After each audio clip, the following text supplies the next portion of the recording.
blurry. That's what, am I still blurry? Yeah, cold near, isn't it? Cold near. I'll take it off the lens. There we go. Oh, back in the room now. Back in the room. Okay. Hi everybody, welcome to Big Eye Golf. We're just doing a very impromptu video. We are at HAYLE Golf and we're playing around with the GCQUAD in the simulator bay. Neil is on camera. Neil has been doing his... Hello Neil. Hello. He's been doing his gap test. We're going to discuss properly in full why Neil is doing a gap test and the changes in his bag, etc. And we're going to do that on a different video. We're going to do an interview between each other. Okay, so while we're here, we've got a bit of spare time. Neil's just finished. I brought my hybrid with me, and I brought the new, well, saying new, the new, possibly in my bag, 7-wood that we've been trying out on a couple of videos. Really to try and see what's better, I guess. You know, we're not going into details about lofts, etc.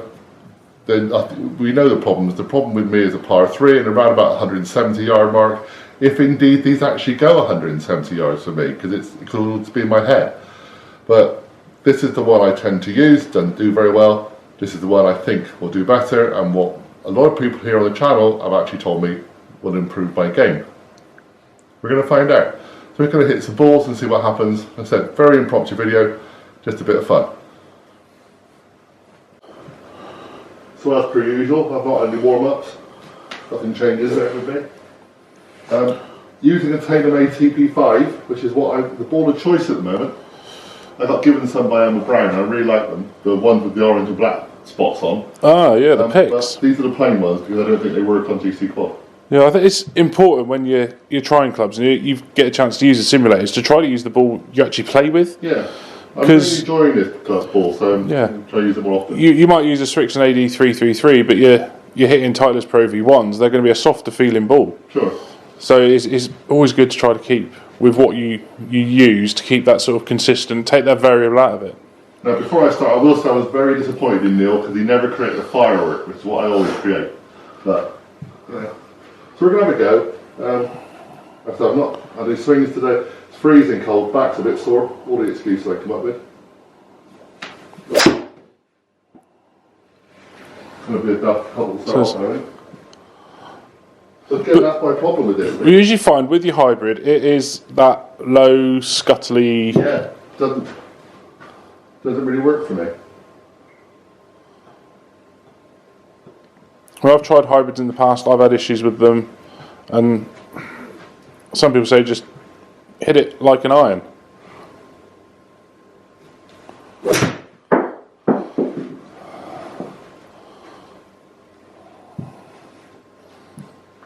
So yeah, that was a bit more meaty. Yeah, but wild. But then this is me, isn't it? This is me all over. For me, I think what I've said when I was talking to Neil about his, is that the club is all about distance. The total inaccuracy is me, and with you or anybody else. But the club doesn't know what angle you're hitting the ball every time.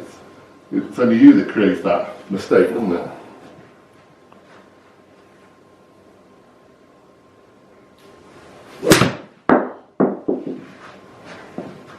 This is the problem I always get with hybrids. Whatever I do, it's always that right to left sweep. Yeah, you always end up the left to right sort of fadey. Sorry, left to right, sorry. Left to right sort of fade, but a couple of them you do get the low runner.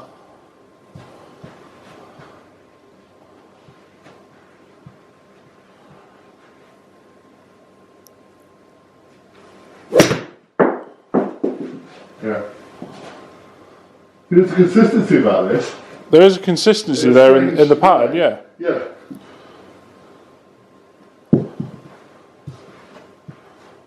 But apart from the one I kind of topped at the start, and we know there's all this serious issue, there has been height, which I don't really get. I quite often joke with people I can't hit these. I'm telling people I can't hit it, and I go down and whack it, and they go really well. And I go, maybe you can't hit it, but that's. Look at the adjustment.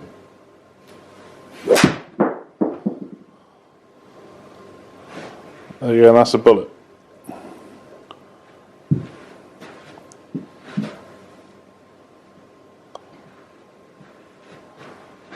Yeah, that's the one. That's the one. Every now and again, you get one. You go, you know, that's pretty good. That's what. Yeah.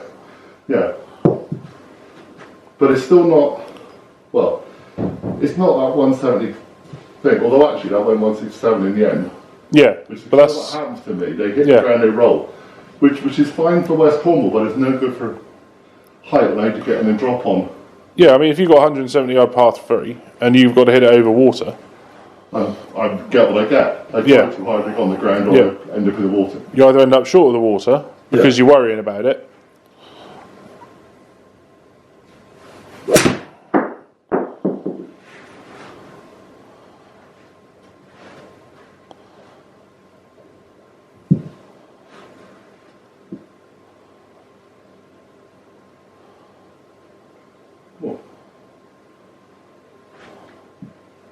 Yeah, so they're all about 150 carry and about 20 yards. Your consistent good strikes are all about the 149, 150 for your carry. So, should we try the 7 wood? Yeah, go on, just see what happens. Right, so we've set that up now, so the 7 wood, so we can look at any. Off the ground. Yeah, these are off the ground. Now, the trouble is, how many times would you stand on a par 3, drop a ball down, and hit your 7 wood off the ground? Yeah, I know. Even with the hybrid, I'll be using this little tee, wouldn't I? Yeah. Yeah. So we'll try this off the deck, and we'll use a little tee in a minute.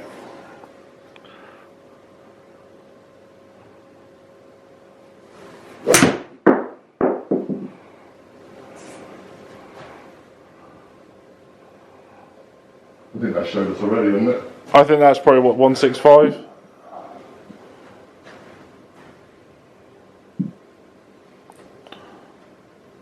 Uh, 160 carry. 160 basically. Carry, 170 yards to the green. Yeah. So, yeah, the run out is all predicted with this, but... Yeah. But there's a good chance for 160 carry, it would get on the green. Yeah. It'd be over the water bit anyway. Yeah. Yeah?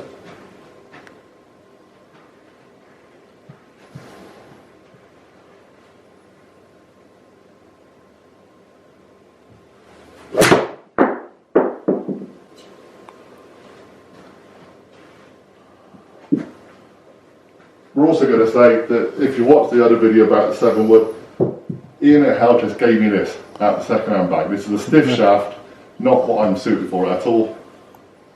Yeah, it's just one of those. It's trying the theory. Yeah. So that we've spoken about it a few times, maybe trying a 7 wood to use as that par 3 finder. Just to give me some more confidence. I don't even mind if they don't actually get there all the time. Yeah. As long as they're not massively wild to the right all the time, which is the issue, or seriously short. My short game is improving, so my chipping into greens and around the greens is not too bad now, or for me. So just getting near, just getting up there.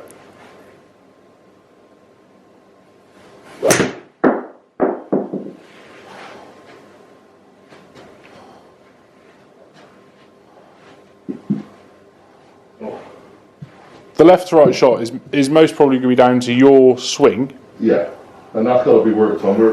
I'm going to have new lessons, so hopefully that'll be corrected.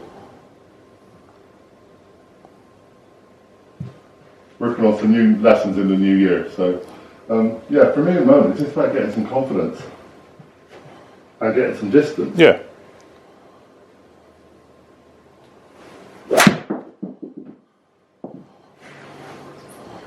Bit of a low scuttler, but then if you compare that to the low scuttler with the but if you compare that to the low one with the hybrid, that's what's the carry on that one? That's still carried 152, whereas it carried 125 or something like that with the hybrid. 7 carry. But yeah,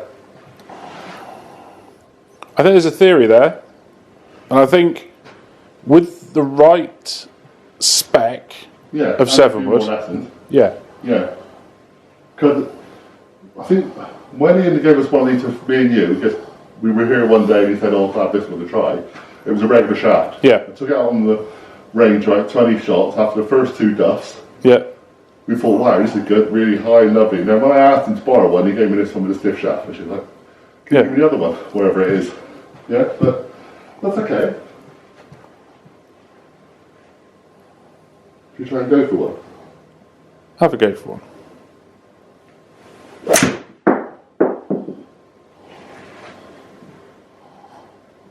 Bryson DeChambeau, look out. Here we go. That one's... I would say you've flown at least 170 odd with that one. Surely. 177 carry. You're over your par 3 now. 177 carry, yeah. Right, but Tell you we what, ought to stop there really, shouldn't we? try one off the tee, Okay. because that's going to give you... Well, it should give you a little bit extra. Yeah. Should be. It'd be what you would do on a par 3. But yeah, we know I'm wild left and right, and that's got to improve with the swing, but it's, the distance is out there. My other question, okay, alright, we'll come back. So this is another question I'll discuss on the channel with a proper chat. Do I replace this with this, or do I keep them both for different reasons and get rid of the wedge? That is a good question. Because everyone knows I hit this thing fantastically for giant putts, like 100 yards out. I could hit a wedge on a links. They kind of go on and they go onto the green, and that kind of, I use it for certain things. I don't use it for this because I can't. Yeah. But I do use it for lots of other things. I think that could be something else. So, yeah. Can you build a bag around longer clubs, not just around the wedges all the time? Because I don't use my 55 degree ever. No, you mostly use your, we've got 50, isn't it? Yeah. 50 all the time, and there's 60 for the bunkers. Yeah.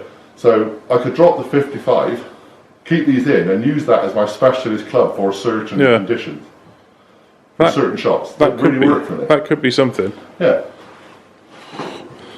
Right, John. Okay. I've set up a little challenge for you now. I don't know why We've got challenge on the range. Ball on the tee. Yeah. I've set the green at 170 yards. Okay. All right. So anywhere near 170 yards. You've got your 7 wood. So have a few goes there.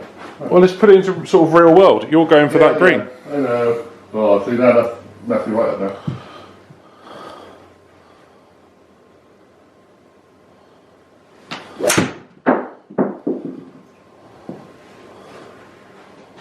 So yeah, it's a little bit right. Yeah. But it's getting you conquering par 3s.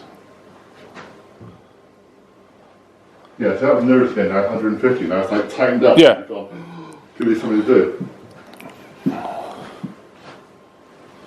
Right, so this one, just go through your normal shot routine, do your practice swings, get yourself in the shot.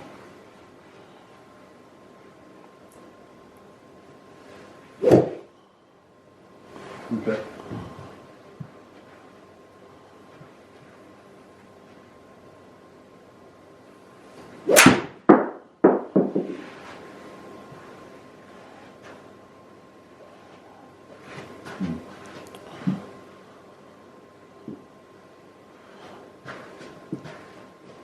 So it's gone a little bit leftish, but 168 carry. Yeah, it's offline, but it's an easier shot across from there than what it is from 50 yards short. 50 yards short, we're in the pond. It's just getting over near position so I can chip in. Yeah. Alright, I'm not going to hit the green that often. I do sometimes. As we saw in the video the other day, I do actually get on the green time to time on par 3, but it's just getting that confidence and then hit that kind of distance with a club I know will get that distance. Yeah, it's sort of building your bag so that you know that you've got something 170 odd yard par 3, you can go for it, and you know that 9 times out of 10 you're going to be on that green. Yeah, and I definitely think I'm putting this out the bag more often than I am the other one now. Yeah, and it's not only that, but that's going to be good for, you know, your longer par 4s. Yeah.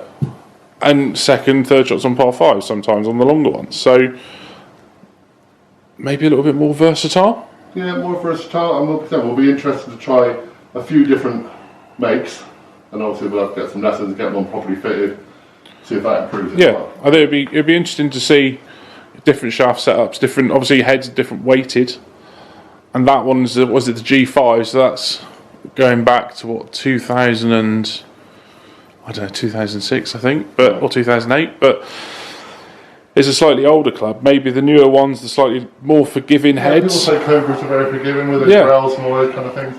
I think the Maverick is supposed to be really good. Maverick's a forgiving head, yeah. You've got the different models there. But, so yeah, we'll have a look at a few. We'll do a few videos to try them out. This is very much the start, and we know that from the issues. The moment it's just about getting that distance. It's more of a follow-up from your first video about it. Yeah. To now trying it more so and trying to find and tweak it now. I think I just need to know, was it this or the hybrid? And now this is kind of confirming it, even though it's all left and right and we know that. Distance-wise, height and distance-wise, this is the thing. Yeah. So now we work on finding the right one of these, getting fitted properly, having some more lessons. See what happens in the new season. I think 2021? Yeah, 2021. Let's hope we have a 2021 this year. Well, yeah. But yeah, I think that's the way forward. Let's hit a couple more. I can find that one to see.